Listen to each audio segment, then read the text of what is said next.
Okay. Requind Sitch resolved. Although I do need to go talk to him at some point about the outcome. Could do that now? I'll save it until I at least am going outside of this building again. Oh, there's the lectures? There's Death's Advocate, I found him. I'll do one lecture, please.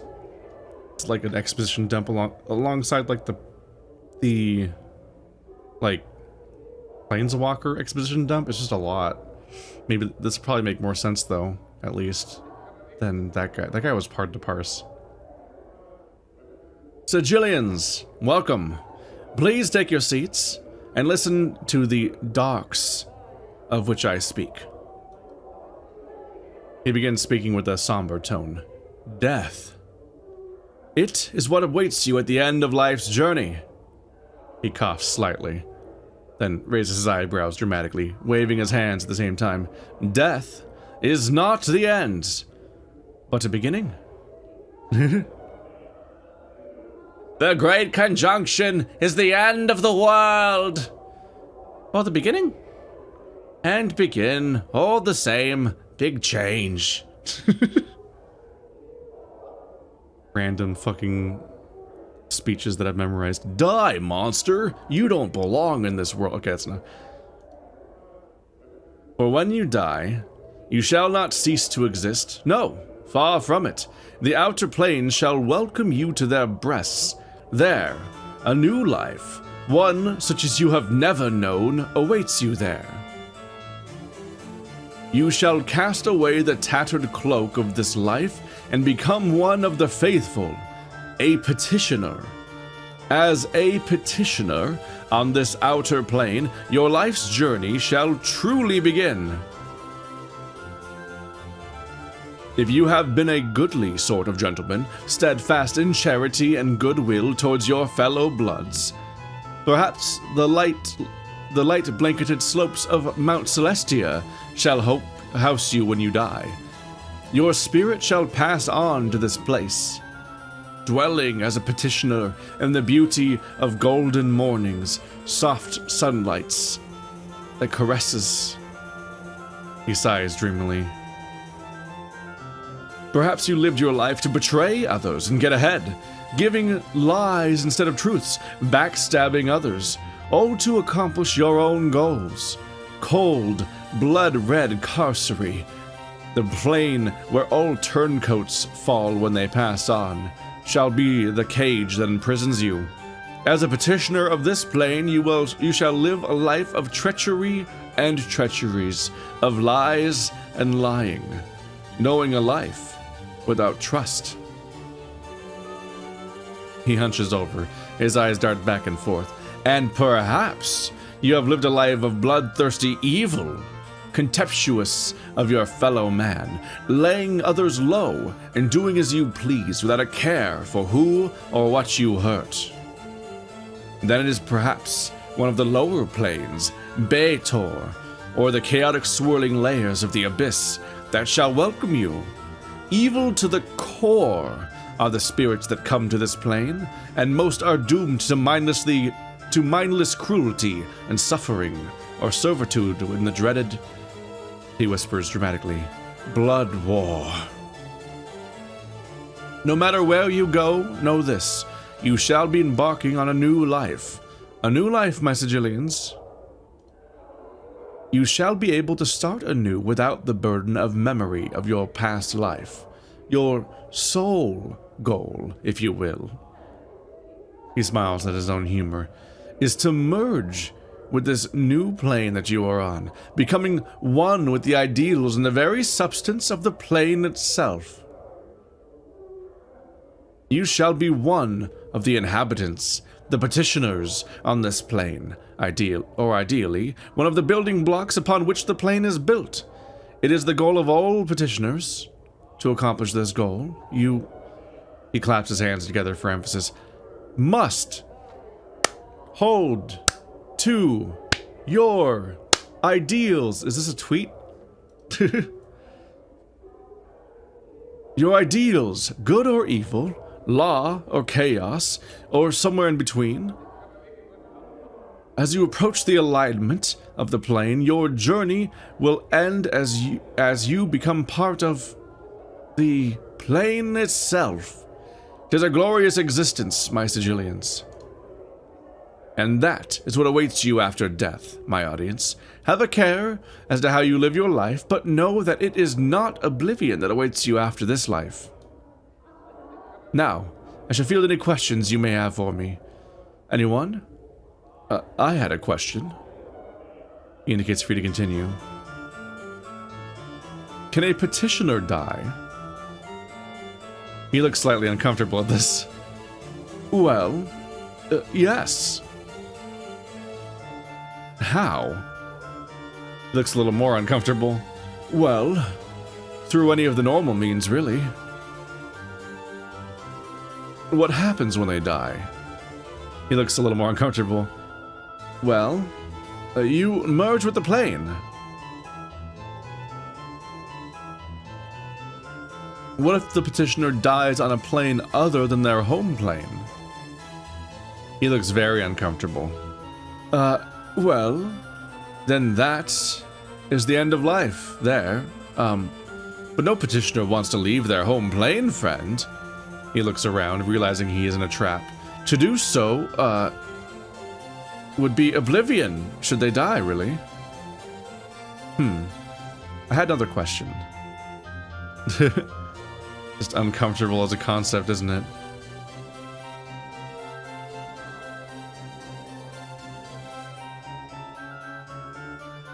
What is a petitioner? A petitioner is what you become when you arrive on this new plane after you have died. As a petitioner, you forsake memory and past life, focusing solely on your new one. And the goal of this new one is... He waits for a response from you with a smile. To merge with the plane. Very good. It looks as if some of my words have actually sunk into that skull of yours. The audience chuckles. Why do petitioners lose their memories? I feel like we're indicating that we're a petitioner of this realm. Maybe the only one? Oh, no. He raises an eyebrow. Many pardons. What? I said, why do petitioners lose their memories when they die? He looks uncomfortable. Well, you know... Who wishes to be burdened with such things as memories? The audience murmurs. I do. The speaker smirks. Look at you, sir. Heck, looking at you, sir, I cannot begin to wonder why. The audience chuckles. Rude. So, why do they lose their memories? He frowns, beginning to say something, then stops. After a moment he continues, choosing his words carefully. I imagine that it is because you must start afresh, your petitioner's soul pure when you arrive on your new plane.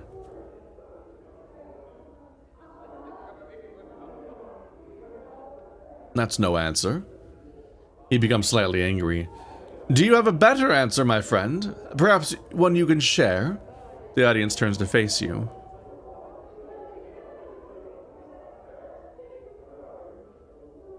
I don't remember where or when, but I seem to recall having heard that memories drift on the astral plane as memory cores.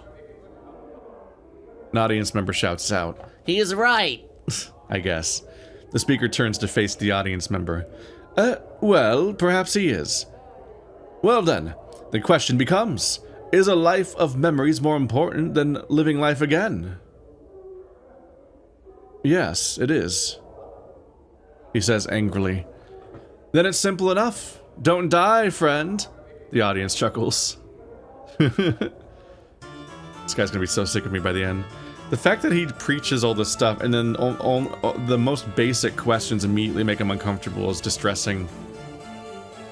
I know people get mad when I bring this up, but it reminds me of talking to religious extended family and not even being like aggressive about it or anything, but just like having a basic follow-up question of like, wait a minute, you just gave me a series of rules and I see an immediate gap in the thing you just said, and oh no, Even asking this question is an uncomfortable thing, apparently. And I'm like, how did you never ask? How have you never asked this question? It seems like the most obvious follow-up to this premise. Ah.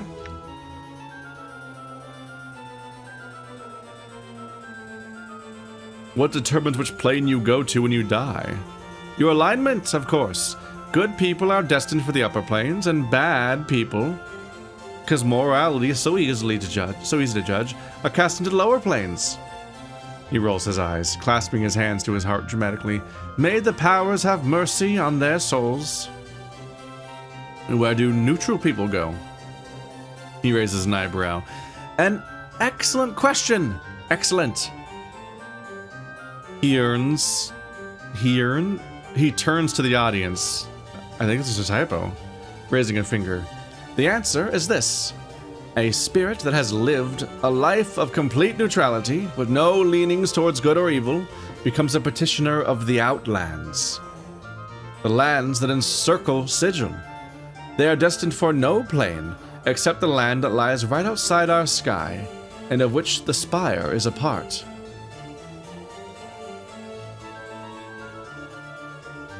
What if someone can't die? He laughs.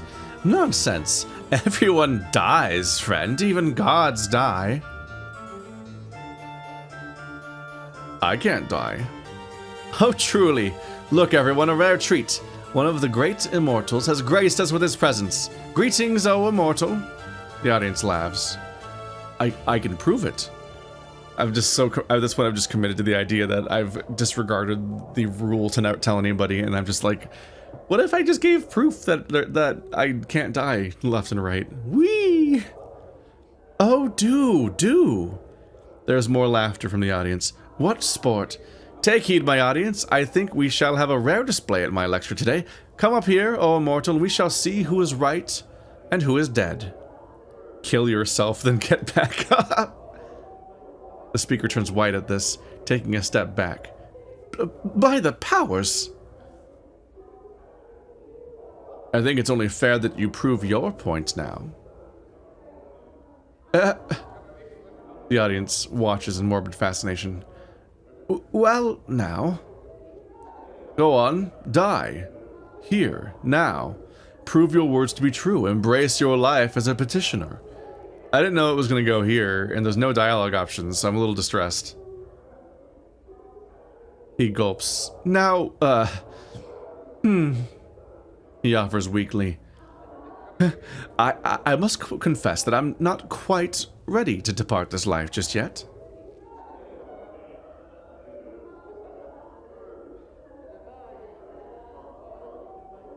So this great new life on the outer planes may not be all it's supposed to be. The speaker is aware of his hypocrisy, but is afraid of the alternative. Perhaps not. He glances quickly at the audience. Well, certainly not now. Because memory death is a death. Explain alignment to me. Forgive me if I did not explain myself for all my listeners. Alignment is your spiritual leanings, good or evil, law or chaos. Alignment is the way you behave, and it is of consequence. The way you approach life decides your destination when you die.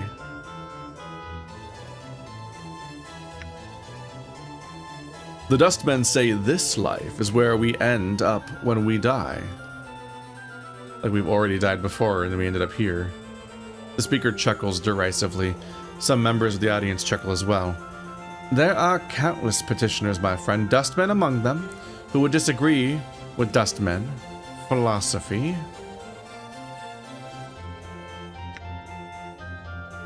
Tell me about the Blood War. Have you not heard of this, O clueless one? The war between the Batezu and the Tanari. I do not have the centuries it would take to describe this conflict. Seek out another, for that is not what this lecture is about. I would ask you of one of the planes you mentioned. Oh, which? The Abyss. A plane of over 600 layers of festering chaos and evil. Home of the fiendish Tanari. He gestures dramatically. but you should seek out someone more knowledgeable of the planes than I. Well, so it doesn't seem like he wants to talk about them so much anyway. If there are no more questions, you're ready to leave. He looks eager to wrap things up. Then I shall end this session. I shall continue this lecture here at the hall. So tell all your friends. Well, it was entertaining. Oh, right, because there's somebody in the bottom right casting periodically. Hearing that kind of sound that loudly makes me think something is happening to me. And it makes me worried. But anyway, that was interesting. It's strange hearing people talk about alignment, just because I have never, and like, this is dicey. D&D is not a universal experience. Like, a bunch of people just get a book. It's the kind of funny thing about having video games that are interpretations of Dungeons and Dragons. Like, there are elements of the setting that are established, especially since there are like modules that are like canon or whatever, and like there is like a mythos to the universe and so on. But almost none of the D&D campaigns that I've played ever particularly cared about the canon of D&D. They just used the rule set and played around with that, and we make characters and we fool around. And I think I might have even mentioned this in this series, or I mentioned it somewhere in the recent months, I think. But just like as a concept, when you think about it, in a way, D&D is like, it's not all homebrew, but a lot of it's more homebrew than you would think, even if you're following the rules, just because of the fact that like somebody has to like create it from scratch, and then the players are also kind of co-creating it from scratch, or taking it in weird directions, and like every table has its own tone and mechanical emphasis and vibe and so on, whereas a video game is so much more concrete. Suddenly it's like, this is what D&D is. And so when I say something about this stuff, I can't really necessarily speak on behalf of anyone else's experience, but my reaction to all this talk of alignments is to be like, that's weird. That's weird to hear people saying in universe that the alignment system exists, and they like know its categories to the and like, but like the fact that apparently there's a bunch of individual hells that are specifically designed for each alignment might mean that in D&D 2.0 it was especially more of a story emphasis and more like mandatory as a concept or something. But like, in my experience, nobody has ever in a D&D match discussed alignment in universe. Like, then their characters don't discuss it, and we don't even really discuss people's alignments. They just filled in their alignment when they made their character, and they're supposed to commit to that. And sometimes characters, you might have your alignment forcibly changed if you're not playing along with it correctly. And then in some cases, magic school book, magic spell book. That's a high level spell that I can't even learn yet. And then in some cases, you might get punished for not playing your alignment because your class or whatever, or deity requires playing a certain way, and you're not acting accordingly. But here the characters are just talking about the alignments like they just exist in universe and everyone's aware of them, which is odd from my experience, was my point. But like, I have no idea how common it is to mention alignment in universe in modern day in D&D, let alone old D&D. So because of how fractal and non-uniform the experience of Dungeons & Dragons is as a concept from player to player across the world, I have no idea. I can't even speak with authority here. Not the way that I could be like, aha, I have played Mass Effect 1 7 times, and I can say that this is exactly what happens. It's like, I could play D&D for hundreds of hours, but it would still be, what, over the course of 3 different groups of people? So that wouldn't be anywhere near comprehensive of what, like, the collective D&D experience is like, globally. This is a life-sized granite statue of a gentleman standing with his arms at his sides, eyes closed. It is of excellent craftsmanship, exquisitely detailed and incredibly lifelike. So much so, in fact, that you find yourself wondering if it's really a statue at all. Greetings. The statue makes no response. Touch the statue. You touch the statue and find that while the clothes that adorn it are of gray cloth rather than rock, the skin is as cool and hard as granite. Strike the statue. You make to strike the statue. Its eyes flash open, and it catches your fist in an iron-hard grip. Narrowing its cold gray eyes, it speaks with a voice like two boulders grinding together. Why would you strike Kuisai? Forgive me. I only meant to see if you were truly a statue. He nods slowly, frowning. You are forgiven. However, one feels you are lacking patience. Perhaps. I had some questions. The statue remains as silent as ever. Hello? My questions?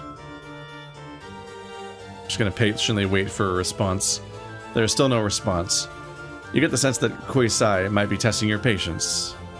A few minutes pass and Kuisai has still failed to respond. The statue's eyes open. He gazes at you with cold, gray eyes. He speaks ponderously, with a voice like two boulders grinding together. Your patience is noted. Kuisai would speak with you now. I have questions about you. After a period of silence, he speaks. Ask. What is it that you were meditating upon when I first found you? Kuisai meditates upon the way of stone. The way of stone?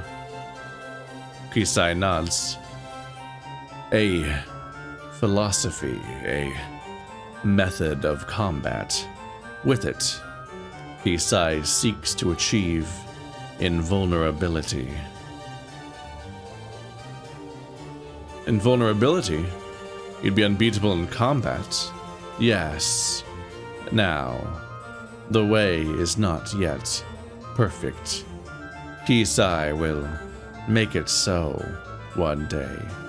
Kuisai knows this. Can you tell me what you've discovered so far? Kuisai nods. No one has asked Kuisai to share his knowledge of the way. Kuisai shall do this now. He begins to speak at length, slowly and carefully. Listen and learn the way of stone. After armor class -1, armor class decreased permanently, which I guess is good. After hours of listening and many questions, you come to understand what little of Kuisai's way of stone he can teach you. In combat, you will use it to resist and deflect your enemy's blows, improving your armor class. Thank you, Kuisai.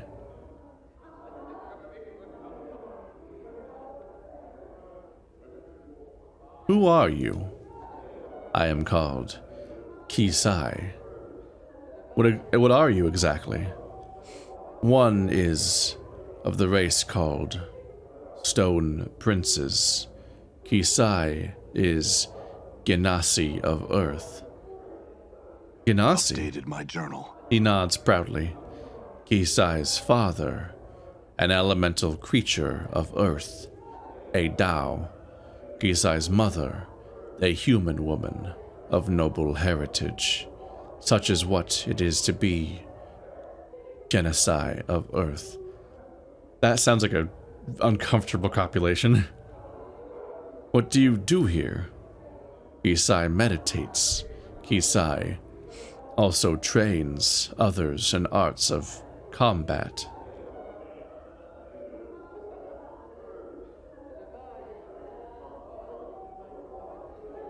Can you train me? He looks you up and down, making a deep rumbling noise. Slowly, he holds his hands and breaks off one of his fingernails with a sharp crack. Kuisai would see you break this stone. He hands over the shard of living rock. Break the stone. With some effort, you snap the shard of rock in two, which seems it's like hard to get leverage on something so small. He takes the stone from you and places them in his mouth, chewing them to dust with a harsh cracking sound. Kisai finds you physically suitable. Kisai would now ask, why do you seek training? To defend myself. Kisai finds no need for melee, then. What do you mean?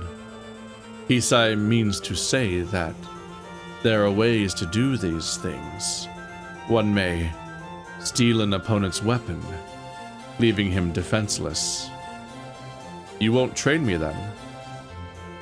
Kisai cedes. No need.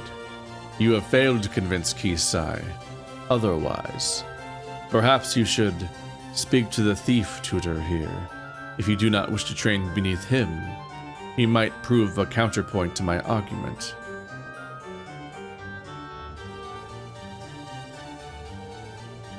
Updated my journal. Okay, well, I'm curious. Let's talk to the thief trainer and find his argumentative counterpoint. There's a whole little middle room here I haven't checked yet.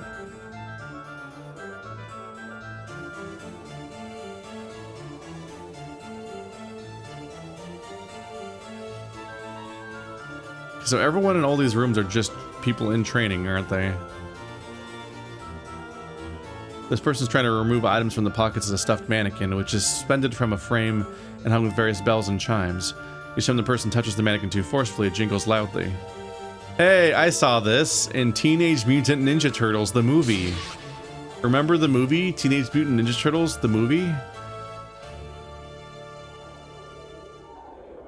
That's how they got, Kino into the foot, is that he had to steal all of the bells off of the mannequin without making a sound.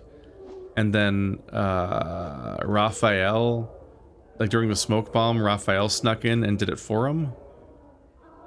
You hear a bunch of whoopity whoopity whoopity whoopity sounds. I watched those movies a lot growing up, but not in a long time. I think his name was Kino. Fact check me. Fill my comment section with fact checks. Don't check if anyone else already answered the question. Just do it. This squat, hunched old man still has the broad shoulders and scarred, calloused hands of a worker or warrior. An aura of weary despair seems to hang about him. He appears to be giving a lecture at the moment. Oh, Geese is the crooked. Okay, why not? Right. Now listen up. This is the seminar on the war. If you're here to listen about the blood war, take root. If you're not, you're in the wrong hall, and you'd best ump your soft, comfort-loving Sigilian limbo steps out of here. The man suddenly throws a dark eye over the audience, as if looking for something. And further, if you're Tanari or Ba-Tezu, ump your scaly eyes out the door. I's not letting you ornery bastards, this doesn't sound like this at all, he's like, I's not letting you ornery bastards bend an ear to this, and then listen to your barmy arguments. Something, it's so fucking hard with phonetic stuff. Because this is no discussion on who's right. Behind you hear the sounds of something large leaving the lecture hall. It just tells the blood war for the human point of view, as not promoting one side or the other, because they both stink in different ways. The speaker becomes somber. So, what's left of you? What's left of you are wanting to listen to some blood war stories, tales about the war, ear to ear the horror of it all, no doubt.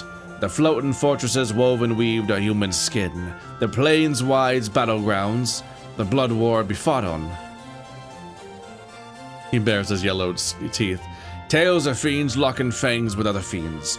Grar, snar. Arnyar. His snarl fades and he looks suddenly bored. Well, Let me peel back your lids and crack your bone boxes. Tis all a steamin'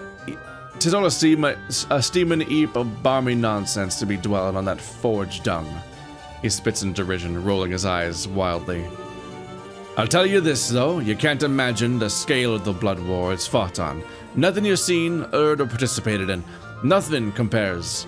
Not time, numbers of legions, sheer bloodshed. Nothing compares, books, to try and imagine it. Forget it. My advice, simple. Stay away from the big bloody mess altogether. The only thing he needs to know is this. Fiends are killing fiends. Batezu are slaughtering Tanari. Tanari are butchering Batezu. Right now. He spits again. Neither's winning. Don't think either can win. Biggest stalemate this side of eternity. Thank the powers. That's it. He shrugs. That's it. I'll be answering any questions you got for me now. It's just a lot. So I'm a little confused on something, which is that like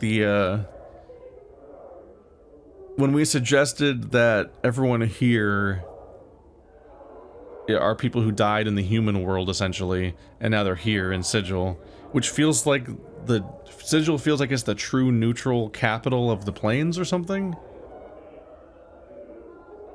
Which would explain why all the neutral people are stuck outside of it, just surrounding it in the various directions. And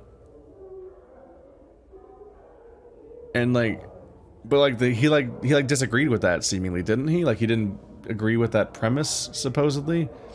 But why did he not agree with that? Like, apparently the Tanari and Batezu are just like around. They're just here, which means we are in like the physical grid that makes up the planes or whatever. Like, I don't know.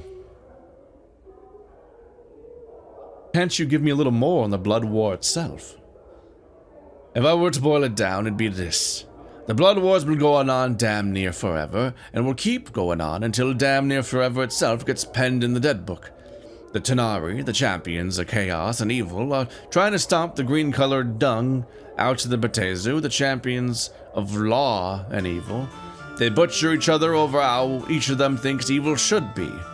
You can believe that. Ha!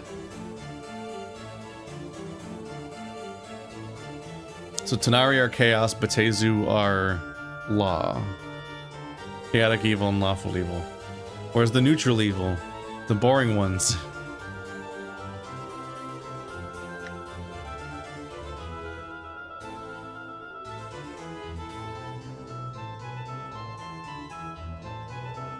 What do you think would happen if someone stopped the blood war?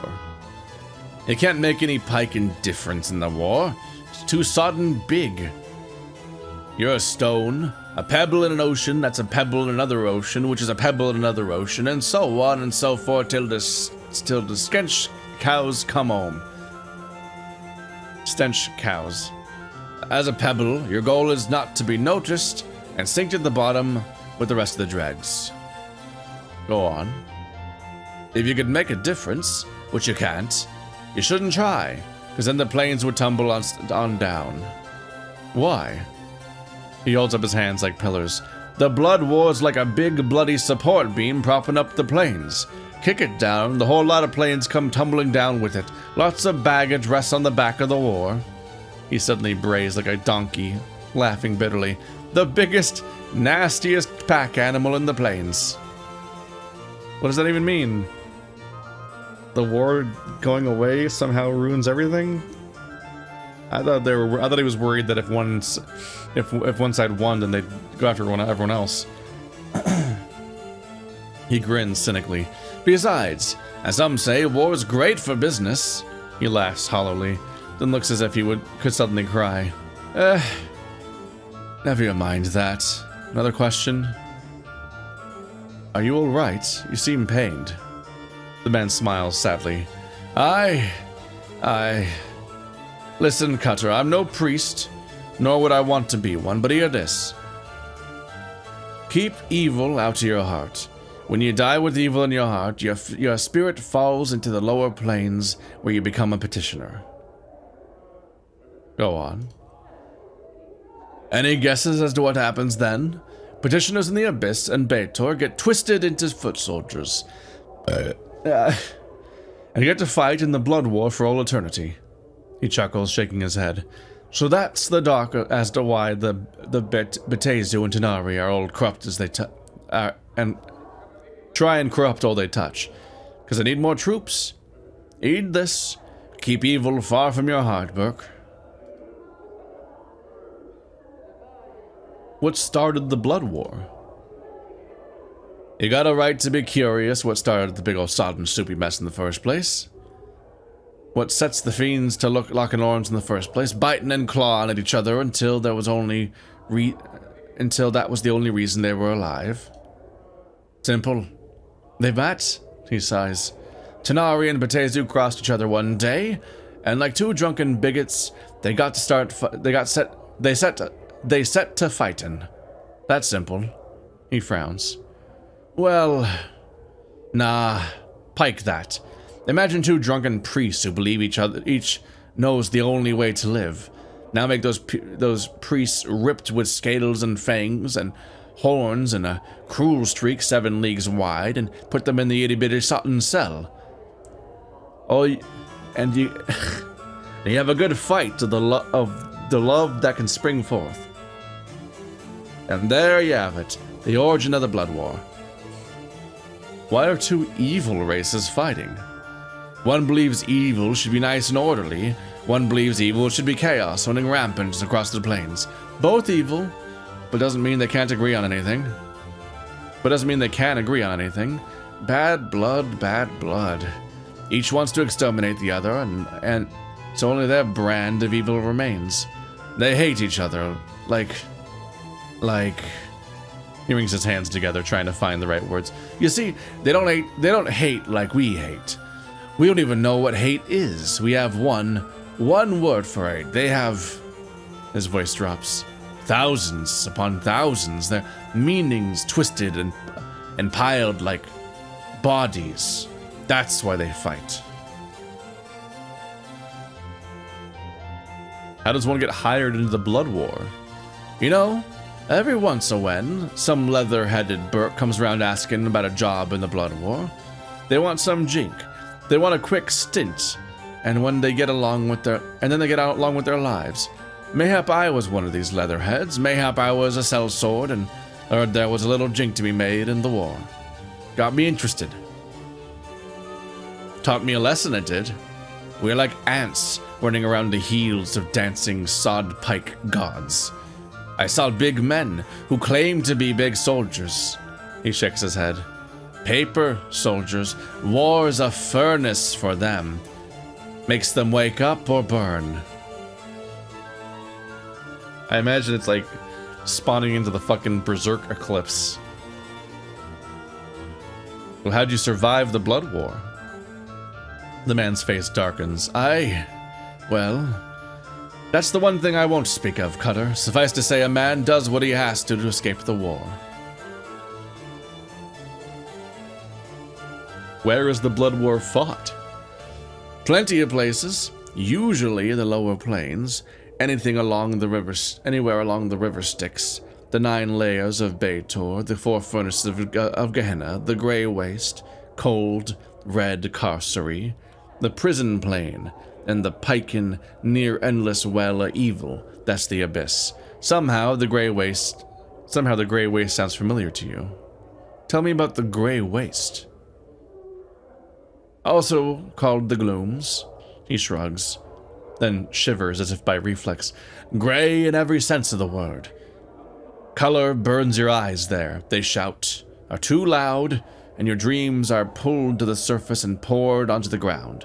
Lost forever. Only the night hags ruled there, the grey ladies of the waste. That didn't seem to come of anything. We did not unlock a memory today, and I don't know if there was an opportunity or not. It seems like there'd be a distinct home team advantage, since apparently you can't die in your own plane, or you just get reborn or whatever in your own plane if you die there. But you're dead forever if you die in somebody else's plane. So it really like makes it so that no matter what, the war could never end because you can never invade the other kingdom, because like that realm has infinite spawning. Like once you get there, it's significantly worse than like the spawn advantage in like Overwatch or whatever. Like literally like one team during that fight, everyone who dies forever, and the other team that dies, nobody dies permanently. They just come back. Maybe even quickly. How does one survive the Blood War? You want to know how to survive the Blood War? 3 things, Cutter. He holds up a maimed hand with only 2 fingers. First off, you stay the pike out of it. Secondly, keep yourself the piking else out of it. And lastly, you stay the bloody pike and sod pike out of it.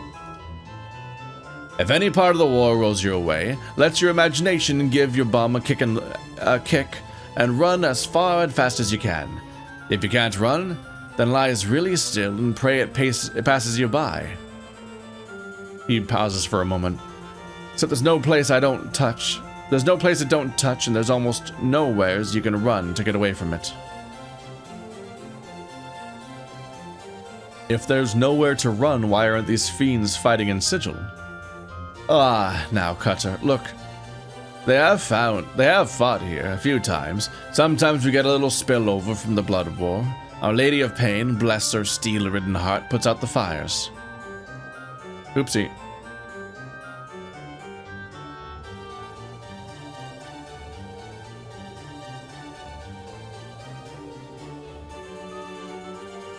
Some of the time, he sneers.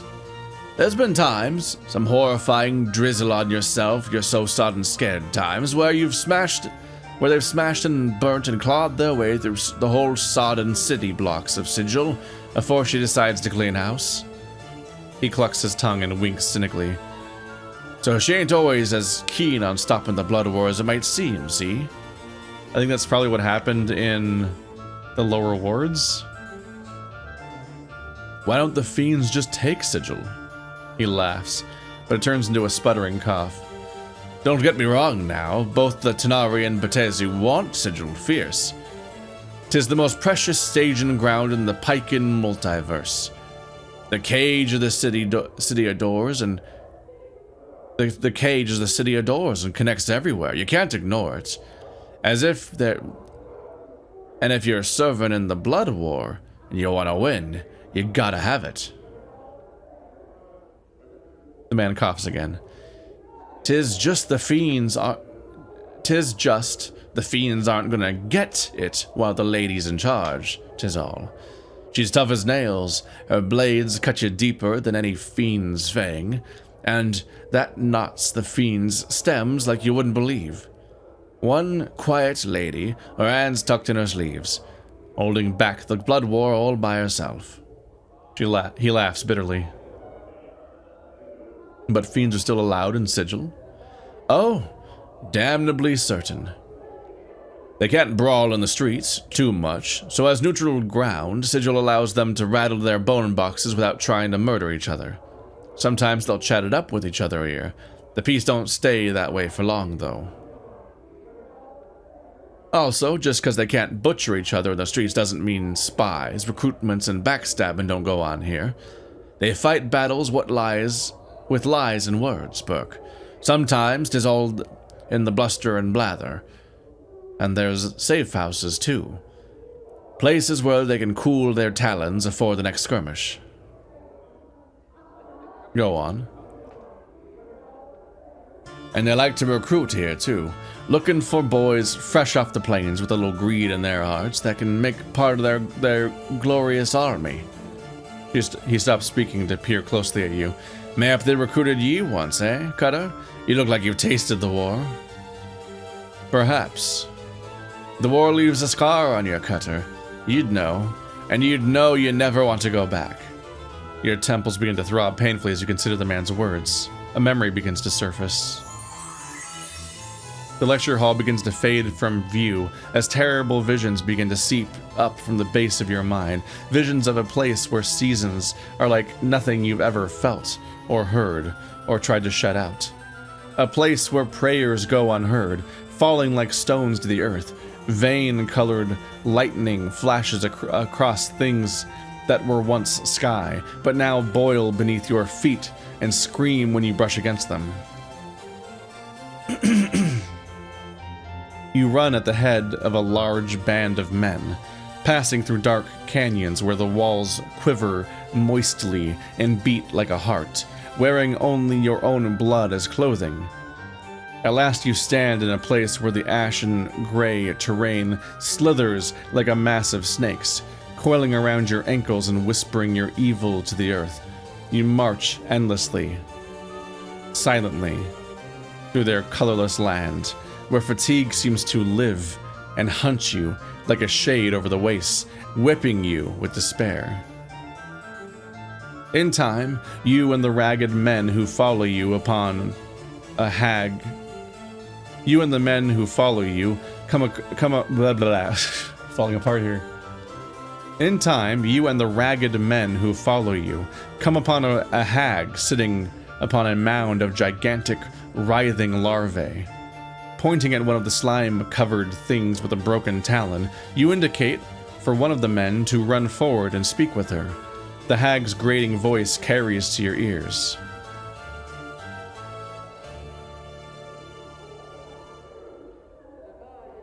Okay, I re-recognize the fact that Geisis the Crooked or whatever is said to be saying this, but he's not. It's just, that's just how the dialogue works. I would speak with him, she said, then cackled. Her eyes gleam as she points you out to the man. The handsome one that leads your ragged column. I would speak with him. And that is all you can recall. Imagine being handsome at one point. Cutter, you feeling alright there? Yes, I'm fine. So, do the fiends recruit often? He nods grimly. You can be sure of that. Sigil's the best source of fodder in the plains. Beats milking planets of all their prime inhabitants. Too much work. So any more advice on surviving the war? Aye. Whatever you does, don't talk about the bloody war with any fiend. Or any diva or archon for that matter. Just don't talk about it, period. Because you never know who in the hells you're really chatting with. And all of them got mighty touchy when you bring up the war. It's their reason for living. Anything else? He nods. Don't go through any portal unless you're piking sure you know where it goes. Maybe you haven't heard tales of clueless planeswalkers stepping through a portal and ending up smack dab in the middle of a blood war skirmish. Know why you haven't heard of them? Because those sods are dead, dead, dead. Anything else? And whatever you does, never sign on for a tour of duty, no matter how much jink they flash in your mug. Certain death and signing on for a tour of in the blood war are the same thing, Cutter. Why is that? Chances are when you sign up, they peel you so your tour of duty is till time itself grinds to a halt. Even death wouldn't be a release, because then you sink to the lower planes and get dredged back up as something worse than what you were before. Then they got their talons on you for all eternity. How would you get out of a tour contract? Unless they don't want you, you don't have much chance. I never heard of it being done with the mean-spirited recruits. Or somebody they really wanted to keep their talons on. Outwitting a Tanari is risky but can be done. The Batezu are much more dangerous with their contracts. You sign one of those, you're damned for life. Because they're the ones that are more law-oriented. You might try a little garnish. Try and daub them. And they might let you make a run for it. But where would you go? There's so many elves. And dying in the blood war would be an especially bad thing. If you were evil, sure. If you were good, you'd go to another plane to spend your afterlife, but you'd still be a debtor. Now for me, I still got lots of evil to wash from me soul, so if I died in the lower planes, they would have they would have had me lock, stock, and barrel.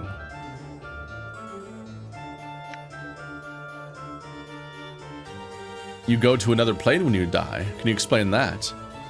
Go talk to the other death lecturer if you want the dark on that. I can't explain it as well as he. Though he's twice the fool, and might scald you with the hot air roaring from his mouth. Even he's talking shit about him.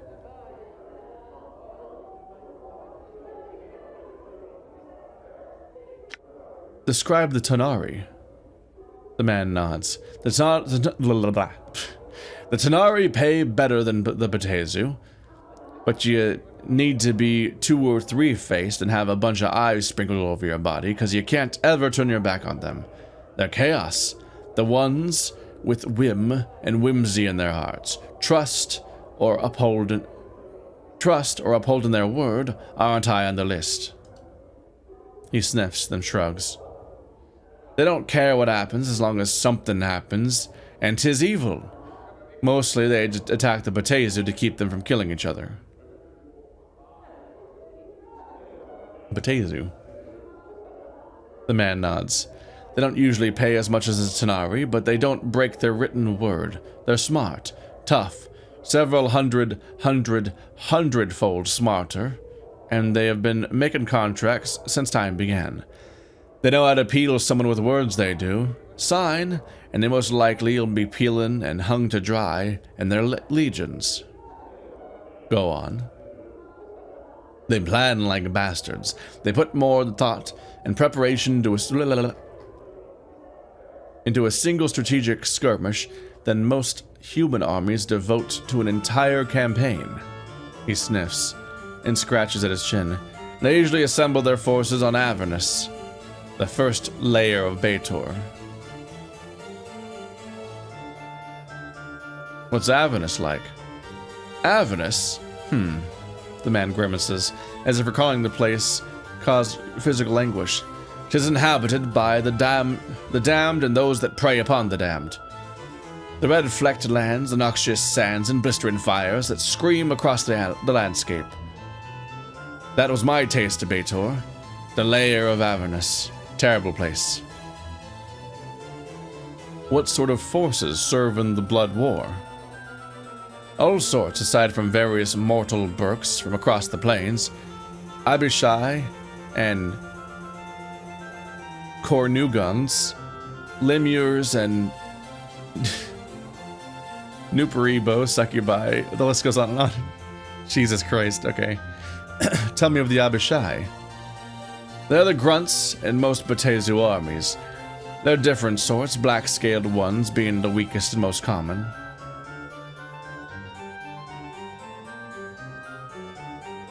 Cornugons. Cornugons are dead odd cutter. It's rare to see more than a few of them together, though sometimes they come from bands of elite troops. Usually they lead lesser forces, like Abishai and mortal mercenaries into battle. Lemures?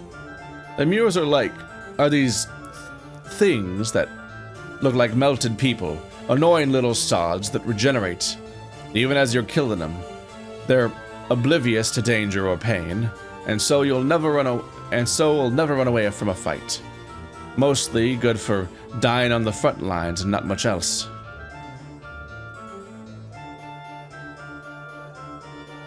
Nuparibo. Fat little pikers that have these tiny heads. Deaf, dumb, and blind, they exist to die on the front line. Hard to kill, too.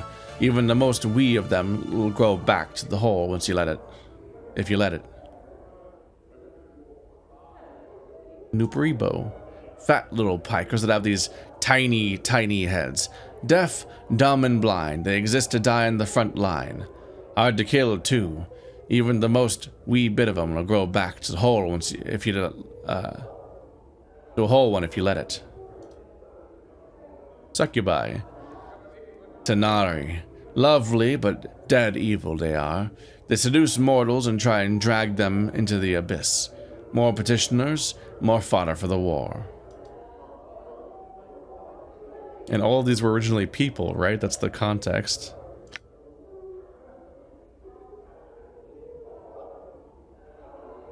So you'll tell us no tales of the Blood War. Alright, 1. Let me give you an example of what meat means to them. They'll get some mean-spirited mortal mercenaries together, maybe drop a few million strong, and let them slaughter each other for no real reason at all. A pointless battle over some powers-forsaken piece of land. Guess where all those souls go? Where? Their souls sink to the planes of evil they fight on, where they can be ripped up from the soup of the plane and set to fighting again as lemures or manes or whatever the pike and sod those fiendish dung heaps become. The more of those sodden petitioners they get, the more troops they have.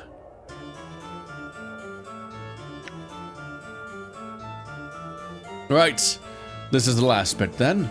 Some of you are sensates, so I got one thing to say to you. Don't sign up to see what the Pike and Blood War is about. Don't be a barmy idiot. Use a sensory stone if you got to know. But stay the elves away from anything to do with the Blood War for real. 'Tis just not worth it. 'Tis... For a moment, a look of great pain crosses the man's face. Looks as if he's going to weep. Not worth it at all.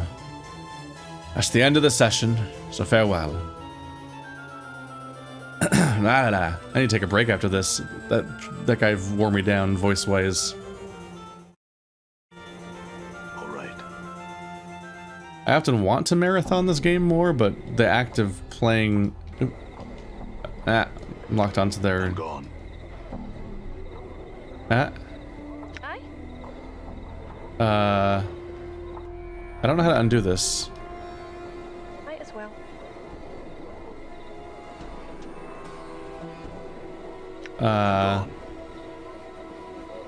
I've entered follow him mode and I don't know how to get out of it, which means I can't do a square. I can't do the market. This is the market, right? All right. How do I don't understand the controls of this game. I'm stuck in a mode where the camera follows my character, which is handy, except I can't. I'm locked into having him selected, so I can't do a square drag anymore. I can't make a square to select people, which means I don't know how to select the whole group at once now. If I unselect them.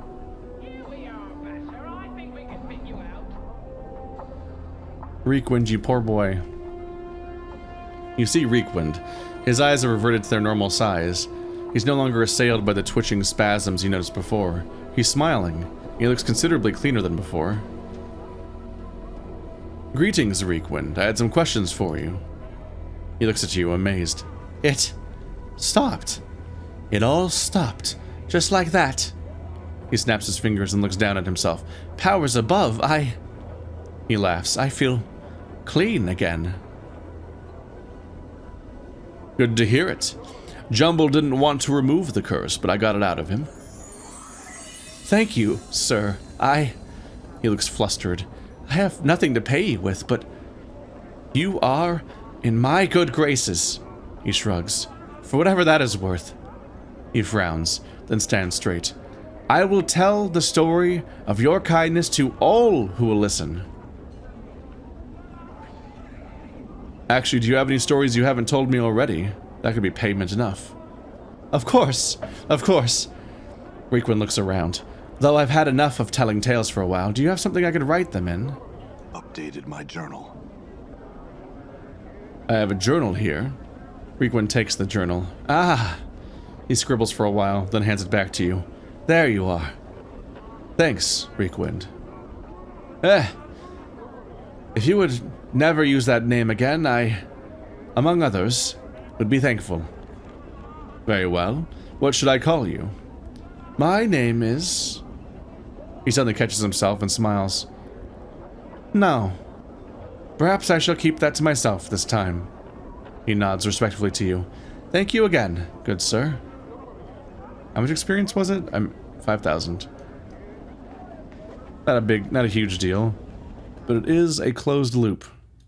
Now all that we have left over from before the lower ward is, ooh, here's Lucky Knife. But I just didn't want to attack that person. And they didn't seem to be very persuadable otherwise. Oh, there it is. Lock view on character. All right. Toggle AI. They have AI? It seemed like they just literally, like, don't do anything if I don't tell them to during combat.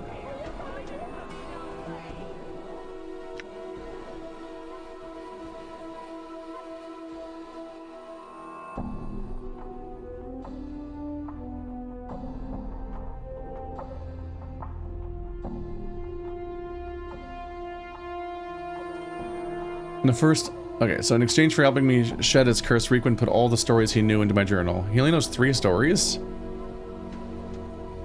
We know about the Alley of Dangerous Angles, and we know about Ignis. I don't remember if we knew this one already. The third and last tale was the story of Farod, apparently. Apparently, Farod was once a member of the aristocracy, there we go, haha, in Sigil.